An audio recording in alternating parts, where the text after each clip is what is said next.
Hello, this is my quick tutorial on how to repair stars with what I'm calling donuts after a masked stretch. What I have up here is a luminance that's been deconvolved and had background noise reduction applied.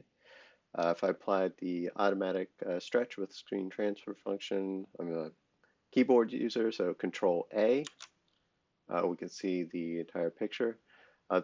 The star I want to focus on is in the middle of the Iris Nebula here. When we do the auto stretch, we can see it's pretty washed out, and that's why I wanted to use masked stretch to stretch this. Um, what we can see here is I have a background reference, and it's in an area without dust. This nebula is surrounded by a lot of interesting dust clouds. And so I'm going to open up the masked stretch process. This is the default settings. Just to prove it, I'll reset background, grab that reference, drop it in there, back to the luminance, and we have no mask applied to that, and we're going to stretch, and it blows it out. So we undo screen stretch with F12, and we can see what I'm referring to as these donuts around the bright stars. You could ignore these, but this is in the like the middle of this nebula, so I was going to force to address this for this particular picture. So what do I do? All right, so we like this masked stretch because we get a lot more contrast. The stars aren't as bloated. So I'm going to undo to go back to the linear data.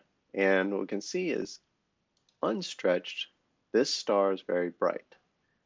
So what I found is that if I create a mask for these bright stars, I can get rid of the problem. So we're going to go to, with the clone, going to processes, we're going to binarize it. So we keep only the bright stars. We use the default because these things are really bright.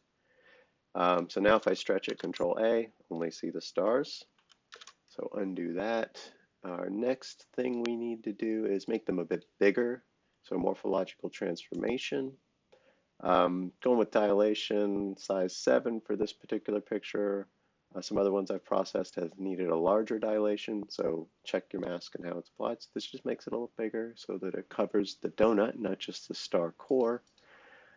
But now if we zoom in, it's very harsh edges, and that's not great when we do stuff with masks. So I'm going to take the convolution tool, default settings, seem to work really well.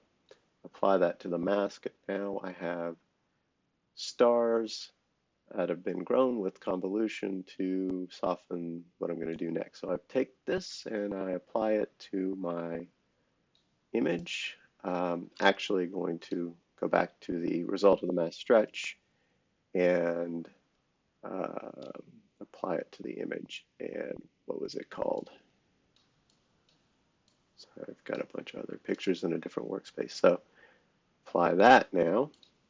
And if we show the mask, we can see that it is covering the donut, or allowing us to manipulate the donut.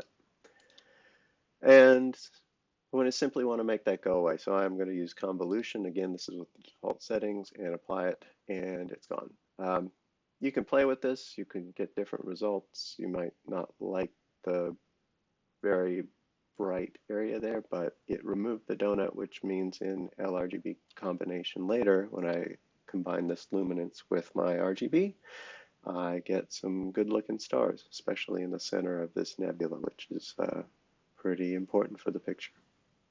Thank you.